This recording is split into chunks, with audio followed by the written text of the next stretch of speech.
Abram as portas do cinema porque um novo dorama tá em cartaz e promete amor, comédia e sofrimento. Se diretores e críticos de cinema são inimigos declarados, como é que eles vão reescrever o roteiro para viverem um romance? E quem já se ama, chegam juntos ao final feliz ou a trilha sonora pode mudar o tom e a perspectiva da história? Alguns amores não são para a vida toda e algumas vidas não são tão longas, mas você vai perceber que todas elas trazem lições calorosas e agridoces nesse vídeo abreviando Mellow Movie Amor de Cinema.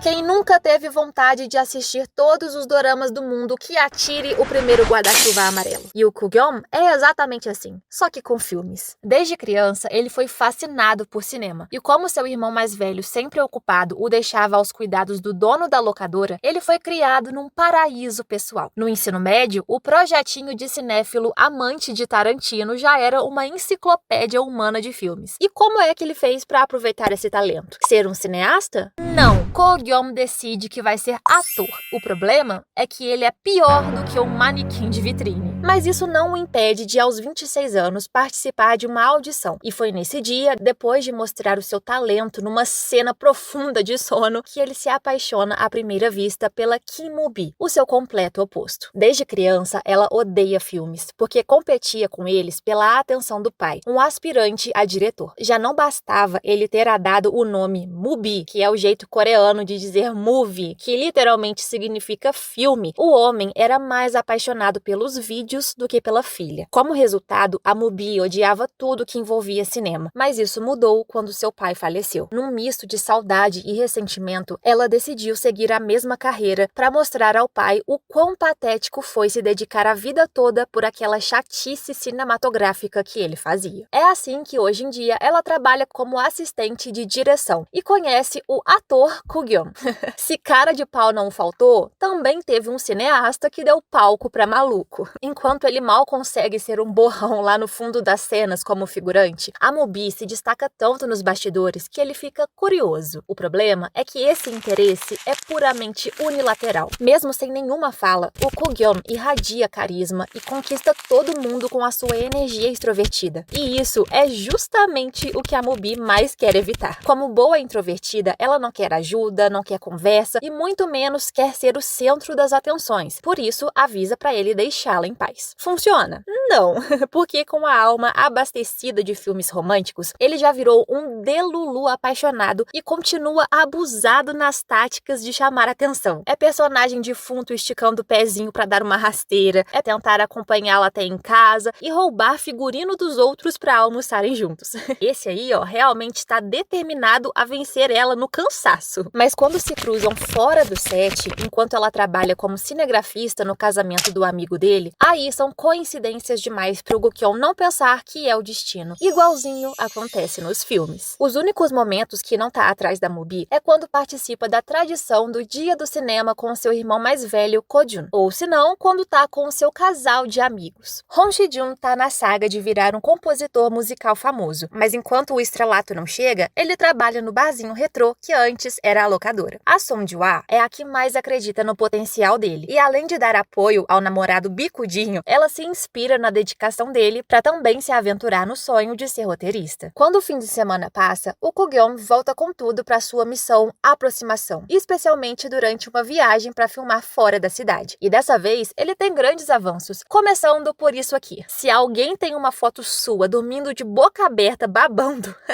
já era. A intimidade se instaurou e não tem mais como voltar. Além disso, eles acabam perdendo o ônibus. Então, sem o que fazer sozinhos na estrada vazia, além de se empanturrar de milho e engasgar dramaticamente, eles conversam sobre a vontade dela de dirigir o melhor romance de todos os tempos. Um real amor de cinema. A proximidade continua na viagem de volta, quando ela acorda de um pesadelo, chorando e segurando a mão dele, inconscientemente encontrando conforto no Kugyeom contra a solidão. Percebendo que ela tá passando por algo difícil, ele não resiste em segui-la na festa de encerramento das filmagens e fazer algumas piadinhas para animá-la, o que surpreendentemente funciona semana. Dessa vez, a Moby explica que mantém distância das pessoas para evitar a decepção de vê-las indo embora. E é então que ele entende o porquê se sente tão atraído por aquela mulher. Ele sabe exatamente o que ela quer dizer. Quem não sabe o que dizer sou eu. Eu fiquei completamente sem palavras quando ela se entrega e o beija, sem imaginar que o que parecia ser um romance nascendo, na verdade é o fim, porque depois disso, o Ko-gyeon a abandona. Amor que termina dos dois lados, porque o presente de 7 anos de namoro que a Jua dá ao Shi-jun é um término direto e reto. Não tem jeito, né, gente? Beijo no primeiro episódio é sinal de sofrimento, então lá está a Moby, triste e com raiva quando o Ko-gyeon some sem despedidas e explicações. Ela jurava que não ia se apegar, mas como sempre foi uma pessoa sensível que resgatava cachorrinhos e protegia vizinhos vítimas de bullying, era meio óbvio que ela ficaria abalada. Só que quando os dias viram meses e os meses viram anos, tudo sem notícias, aí ela decide apagá-lo do coração de vez e focar só na carreira. Mas sejamos justos, o Ko-gyeon é doido, mas nem tanto. O sumiço dele teve um motivo e muito sério. O seu irmão sofreu um gravíssimo acidente. Então, do dia pra noite, ele se viu no hospital se preparando pro pior. Até que, contra todas as possibilidades, o irmão dele acordou. A partir daí, não teve um segundo que o Gyeom não tenha se dedicado exclusivamente à reabilitação física e cognitiva do mais velho. Foi nesse momento tenso, sem emprego para sustentá-los e pagar o tratamento, que ele encontrou um trabalho que aproveitava o seu real talento, crítico de cinema. Durante essa fase, cuidando do irmão numa cadeira de rodas e escrevendo resenhas afiadas, o Ko-gyeon até tentou se explicar para Moby, mas como a vida adora roteiros bagunçados, um ônibus no caminho e um número bloqueado foram circunstâncias que cravaram a separação deles. Mas nada que 5 anos de distância e um encontro no cinema não resolva, né? Ou piore a situação no caso. É a estreia do primeiro filme dirigido pela Moby, e ele aparece como crítico convidado, se destacando de um péssimo jeito, ao questionar se o filme é considerado mesmo um romance, sendo que teve um final triste e fatalista. Ela odeia a pergunta, odeia a presença audaciosa dele, e logo ele percebe que já voltou estragando tudo. Até eu fiquei brava com o Ko-gyeon e me senti representada quando ele é recebido pelo amigo diretor com um adorável soco no estômago. Simplesmente porque o Gyeom desperdiça várias oportunidades para resolver tudo no diálogo maduro, que no fundo é o que a Moby deseja. Mas esse ser humano quase nos mata de agonia quando não explica o que aconteceu, o que precisou priorizar, não se desculpa, não dá uma cambalhota para trás que seja, ele não faz nada e a deixa ir embora pensando que ele é um babacão. Então, é compreensível que ela o odeie e queira distância, mas isso fica muito difícil quando o Ko-gyeon surge como seu vizinho de frente. Agora, a Moby fica em constante estado de alerta e nem Hitchcock explica a ansiedade que ela sente por não conseguir prever os próximos passos dele. Ela só sabe que tá muito irritada, porque ele faz de tudo para evitá-la, até mesmo fugir na viatura só para ela não ver que ele a seguiu à distância no caminho de casa. A gente tá falando desse nível de ser humano peculiar, mas não é fácil ignorar uma vizinha que vai resgatá-lo na delegacia, que se destaca pela gentileza com todos no bairro e que também tem um amigo muito íntimo, sabe? O Jong-ho, o garotinho que ela protegia na infância e que voltou do exterior mais forte e curado. O espírito fofoqueiro do Gyeom e a sua especialidade em ser irritante o leva a implicar com o menino e também a executar alguns sequestros relâmpagos na esquina para perguntinhas básicas. Mas tudo isso num nível saudável, beirando o pateta. Então tá tudo tranquilo, não vamos acionar o Conselho Tutelar de Jovens Adultos.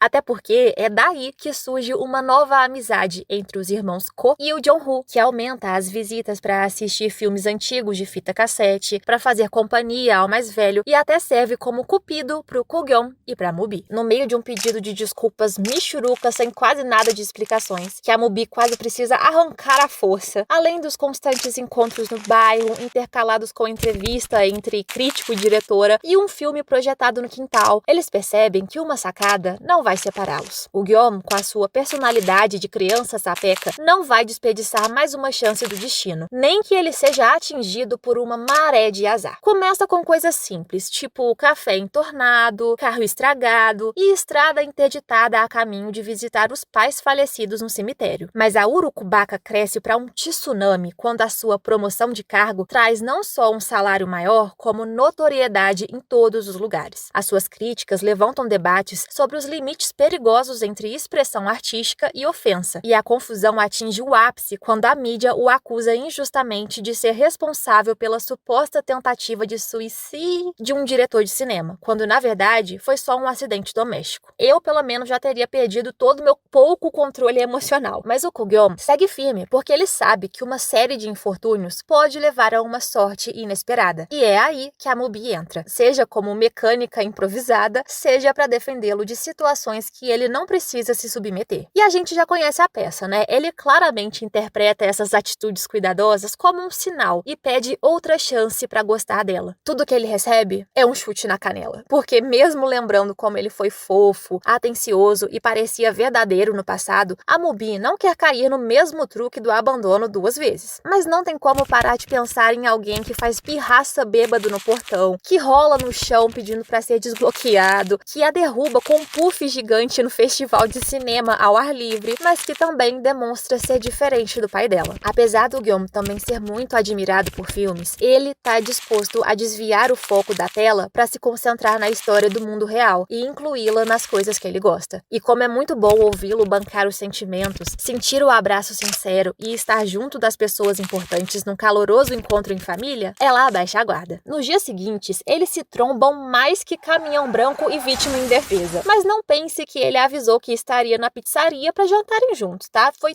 tudo mera coincidência. Assim como ele não preparou um churrasco para aproximá-la do irmão, nem foi de propósito que saiu para entregar uma sombrinha. É totalmente por acaso que ele sai de trás da moita para acompanhá-la e a recebe com petiscos e filme no quintal depois do expediente. Com a agenda lotada de encontros nada planejados, a Mubi se rende ao esforço incansável dele em fazê-la sorrir e esquecer as mágoas. Seguindo o conselho da mãe de parar de fingir que odeia o que gosta, ela o leva até um campo de flores, onde entende, por associação, que o sumiço dele foi por causa do irmão. Então, se permite complicar as coisas. Com um beijo no pôr do sol, ela perde o medo de amar. E apesar de ser lindíssimo esteticamente, por que eu não consigo ver nenhuma química? Me dói dizer isso, tá? Mas eu achei que faltou alguma coisa, nem que fosse uma tensãozinha no olhar, sabe? Tensão essa que um ex-casal tem de sobra. Temos outro romance aqui com a mesma premissa da segunda chance, envolvendo a Song Ju-ah, que se tornou roteirista de sucesso, e o Hong Si-jun, que continua como um garçom frustrado sem alcançar o seu sonho na música. A história deles volta a ficar em cartaz quando se reencontram após 5 anos do término abrupto, e a conversa parece mais um duelo passivo-agressivo, com palavras ácidas e olhares com pelo menos 5 quilos de mágoa. Os dois fingem que nunca transformaram o amor deles em arte, mas é pura mentira. Ele já compôs músicas e ela já escreveu histórias baseadas neles. É quase como se eles estivessem competindo para ver quem tá menos abalado, quando na real, os dois estão presos num amor mal acabado. Mas a chance de resolverem esse trelelê surge quando as solitárias Ju-ah e Mubi se conectam no bar, protegidas por identidades falsas. Uma se diz instrutora de pilates, a outra, funcionária pública. E elas desabafam os seus dramas amorosos, achando que nunca mais vão se ver assim que viram as costas e apagam os seus números. Mas, surpresa, no dia seguinte lá estão elas numa reunião, ignorando as confissões íntimas e as mentiras descaradas, porque a Ju-ah é a roteirista da nova história que a Mubi quer transformar em filme. É assim que a Ju-ah passa por cima do próprio orgulho e convida o ex para compor a trilha sonora do filme Melodia, inspirada no amor deles. Mas como era esperado de alguém que é a personificação da dor, o Si-jun odeia a proposta. A sua feição,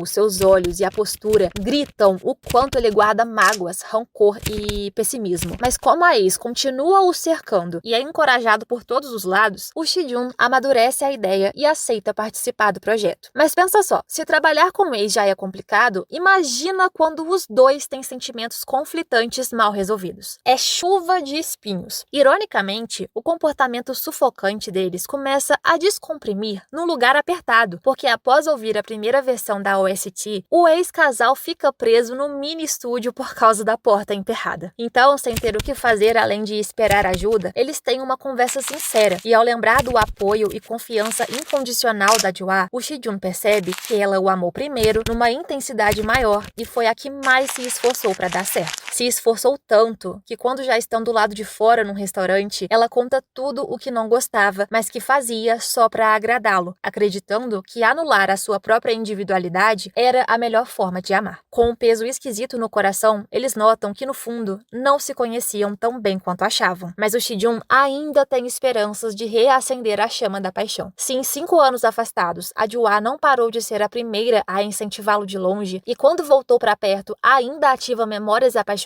será mesmo que eles terminaram ou estão voltando um pro outro? Por ainda amá-la demais, ele pede outra chance de recomeçarem, mas dessa vez sendo fiéis a quem realmente são. Quando tudo parecia se encaminhar para finais felizes, somos lembrados que a vida real pode ter um roteiro mais curto. O Kugyeon já tinha visto o irmão agindo de um jeito muito estranho, como no dia que ele entrou em meio aos carros, perdido nos próprios pensamentos. Até o Jong-woo, que o acompanha todo dia, percebe os sinais preocupantes. Apagões repentinos e cansaços excessivos não são normais. A saúde do Ko-jun pode estar enfraquecendo. Tentando entender a situação, o Kugyeon encara verdades dolorosas que guardou para si. Ele lembra como o irmão nunca teve interesses, ambições e amizades, mas o que parecia ser só apatia ficou mais preocupante quando nem a morte dos pais, nem o grave acidente que sofreu arrancaram dele qualquer reação. Era tão estranho que foi inevitável não plantar uma sementinha sombria. Foi por isso que há 5 anos, enquanto o irmão se recuperava no hospital, que o Kugyeon refez o trajeto do acidente inúmeras vezes, mas sem encontrar nenhuma falha na estrada molhada, as suas suspeitas angustiantes se confirmaram. O Ko-jun nunca teve vontade de viver, e naquele dia tentou tirar a própria vida. É por isso que no presente, o Kugyeon se preocupa com o olhar melancólico do irmão, que de repente se aproxima não só dele, mas dos amigos. É mais carinhoso, se diverte e sugere fazer coisas novas. É quase como se ele estivesse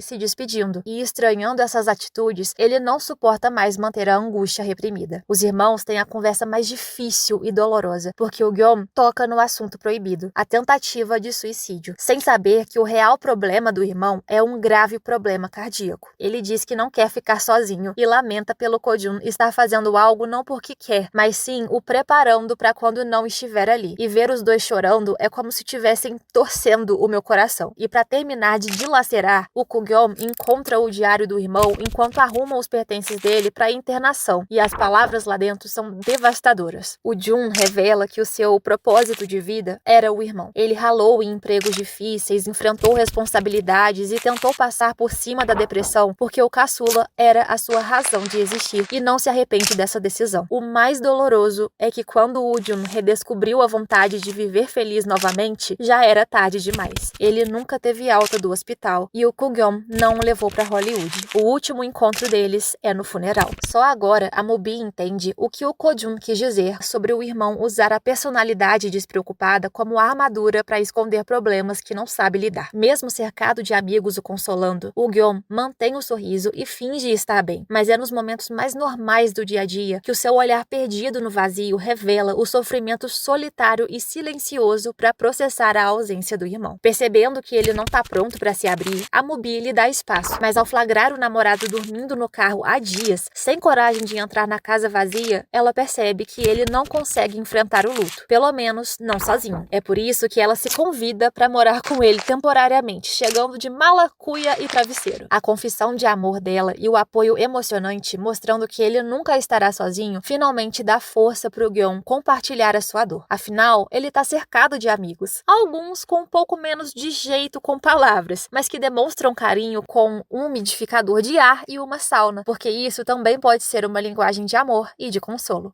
Ai, gente, não era o que eu queria, e é péssimo perder um personagem tão querido, mas parece que a morte do Ko-jun foi um impulsionador, sabe, para todo mundo enfrentar vários tipos de luto. Pro Gyeom é encarar o luto pela perda de um ente querido. É triste constatar que nunca conheceu profundamente o irmão, mas aos poucos ele tem coragem de revisitar memórias e desapegar do que o impede de seguir em frente. Fica só a cadeira favorita do irmão no lugar de sempre, como homenagem silenciosa. O seu processo de aceitação se completa quando sonha com o Jun e podem ter uma conversa conversa muito emocionante para que nunca percam o vínculo forte. Para Moby, foi como encarar o luto tardio pela morte do pai, que representava para ela a rejeição. Apesar dele ter a ensinado a importância do amor, foi ele quem não deu o que ela mais queria. Daí veio seu ressentimento, potencializado pela culpa dele ter morrido a caminho do seu aniversário. Mas numa conversa emocionante com a mãe, ela reconhece que foi profundamente amada de outras formas, especialmente pela mulher que sempre esteve ao seu lado, mas não percebeu isso por estar focada demais na própria dor. Ela também se dá conta que não seguiu a mesma carreira do pai como vingança, mas como forma de permanecer conectada à memória dele. E pro ex-casal, significa encarar o luto pelo fim de um amor, o luto de se libertar do passado. Eles até pareciam estar evoluindo na segunda chance, mas a verdade é que eles estão só tentando reviver a paixão dedicada e inocente da juventude. Inevitavelmente, eles notam que os seus desejos próprios vão continuar desaparecendo, que as suas personalidades diferentes vão explodir em brigas cheias de acusações frustradas e dolorosas, e que memórias não sustentam expectativas de quem são hoje. Apesar de terem se amado profundamente, às vezes o amor da sua vida não é o amor para a sua vida, porque pode não durar para sempre. O choro sofrido do Shijun de quebrar o coração reflete a sua tristeza por ter a ofuscado, a sua dificuldade de desapegar do passado e de seguir em frente. Ao contrário da Jua, o beijo dela não reacende o amor, mas sim termina o ciclo. Eles desmoronam, mas sabem que a separação é o melhor. Mas como as feridas finalmente foram expostas, agora eles podem se curar e superar. Todos precisavam entender que não conheciam tão bem quem amavam, para enfim poderem desenterrar verdades e deixar as dores para trás. A prova disso é que tudo melhora com o passar do tempo. A Mubi não desistiu do que queria, superou as adversidades na produção do filme e a obra vira um sucesso. Só não é mais aclamada que a trilha sonora. Hong Shijun finalmente alcança o reconhecimento pela sua música e agora já não é mais doloroso encontrar a ex. Pro Gyeon, os filmes sempre foram a válvula de escape pro medo de ficar sozinho, mas agora que é rodeado de pessoas queridas, ele não precisa se esconder atrás da ficção. Ele mesmo pode viver a vida real. Por isso, ele larga a carreira como crítico de cinema, doa a sua coleção de fitas cassete e recomeça. Pelo menos tenta, né?